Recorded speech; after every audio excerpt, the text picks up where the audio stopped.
ये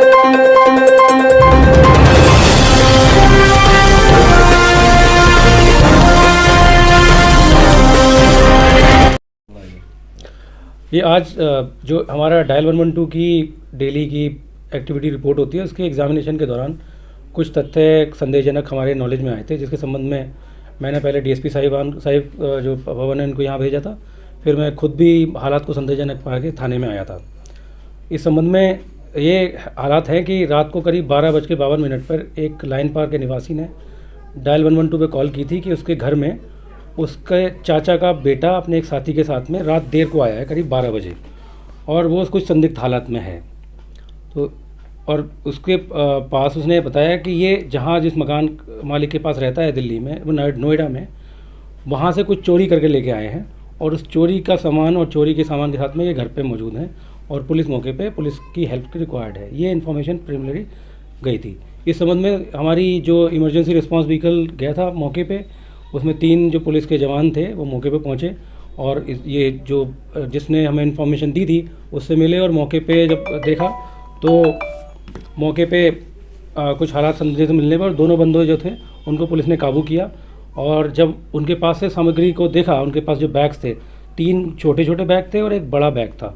उस बैग में काफ़ी संख्या में पैसे पाए जाने की पुष्टि हुई पुलिस को। उस संबंध में जो ईआरबी की टीम थी उन्होंने इमीडिएटली जो ड्यूटी ऑफिसर होता है मुंशी को फ़ोन करके ड्यूटी ऑफिसर को थाने में अपने स्थान पर बुलाया। ड्यूटी ऑफिसर अपने साथ में एक और होमगार्ड को लेकर मौके पर पहुंचा और इस संबंध में उस सामान को यहाँ लेके आए। और वो सारे जो ड्यूटी ऑफिसर थे, ईआरबी के ऑफिसर्स और जो 2 लड़के जिनको जो इसके परिवार में थे, उसमें उमेश और एक दूसरा गोलू नाम का आदमी, उनको थाने में लाया गया। ये रात में करीब 1:30 बजे यहाँ पे करीब 1:30 बज गए थे आते हुए उनको। इसके बाद में जो दिल्ली में जिनके परिवार से ये पैसे बताए जाते हैं जहाँ पर चोरी हुई थी, तो वो लोग थाने में आए और थाने में आने के बाद में उन्होंने कहा कि ये हमारा जो सामान चोरी हुआ था और इस सामान के बारे में हम सामान वापस लेके जाना चाहते हैं और हम इसकी कार्रवाई नोएडा में करवाएंगे।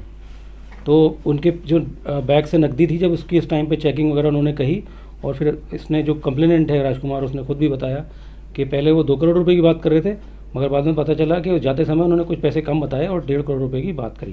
तो इसमें जो 50 लाख रुपए की जो राशि है, उस राशि के बारे में घपले की बात सामने आई थी। तो इस संबंध में मैं भी दोपहर से थाने में बैठ के ईआरबी की जो अपने मुलाजिमान हैं और जो ड्यूटी ऑफिसर थे उस टाइम पे गए हुए थे और इसके संबंध में जो दूसरी पार्टी वहाँ की इन्वॉल्व है उनसे बातचीत करने की कोशिश करके हम इस पैसे की, कितना पैसा था, कहाँ का पैसा था, उसकी छानबीन कर रहे हैं। इस संबंध में ये मामला समझ में आया है कि जो 50 लाख रुपये की राशि को कहीं खुर्द-बुर्द किया गया है। इसमें एक तो क्योंकि नियमों की अवहेलना करके, क्योंकि ये पैसा और जो आरोपी चोर थे उनकी यहाँ पे प्रॉपर कार्रवाई की जानी आवश्यक थी मुकदमे के हिसाब से।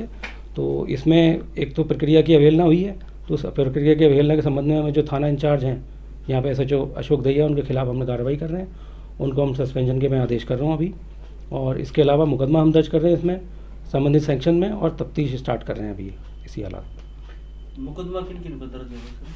मुकदमा अभी जो परोक्ष रूप से जो मेरी तफ्तीश में जो इन्वॉल्व पार्टीज़ हैं, ईआरबी के मुलाजिमान, जब ये घटना एक्चुअली खुर्द-बुर्द होने की बात आई है तो हमारी तफ्तीश में अभी तक आया है कि वो लोग वहाँ से चले गए थे, परंतु जो ख़ासतौर पे जो ड्यूटी ऑफिसर था उसकी तरफ से लापरवाही, उसकी तरफ से मिलीभगत का मामला समझ में आया है। तो उसने अपने किसी साथी के साथ में मिलकर ये कार्य को अंजाम दिया है।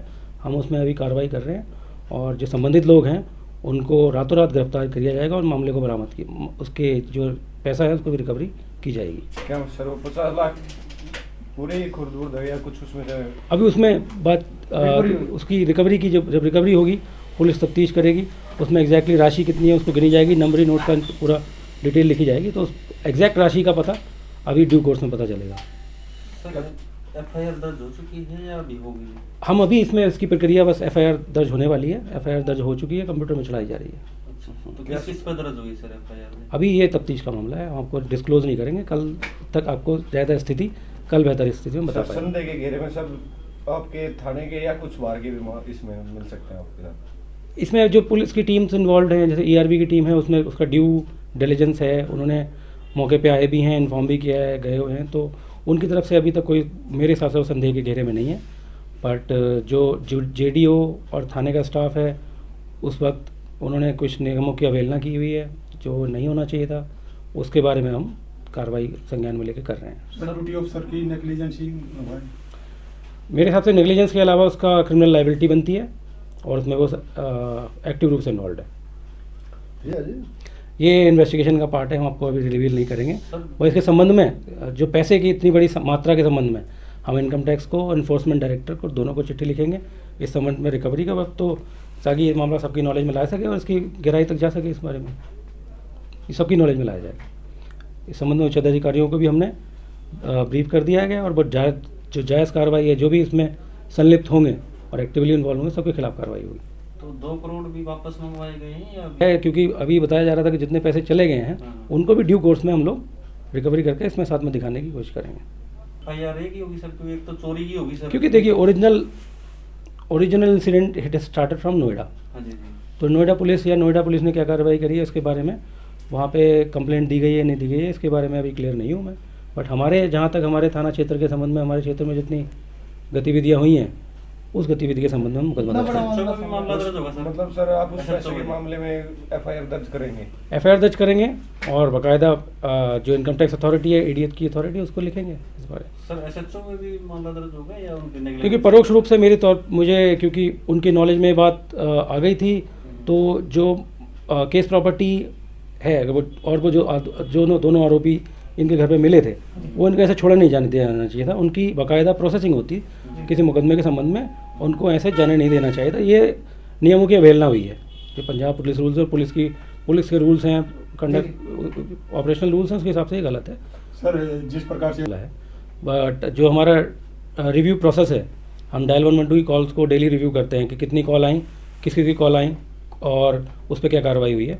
उसके हमारे चेक एंड बैलेंसेस के सिस्टम में सारी चीज़ें आ जाती हैं। सर इतना बड़ा हादसा हो गया तो इसके ऊपर तो तुरंत एक्शन करता है। तो हम सुबह से इसलिए सभी कर रहा हूँ और वो अब इनको सस्पेंड कर दिया गया।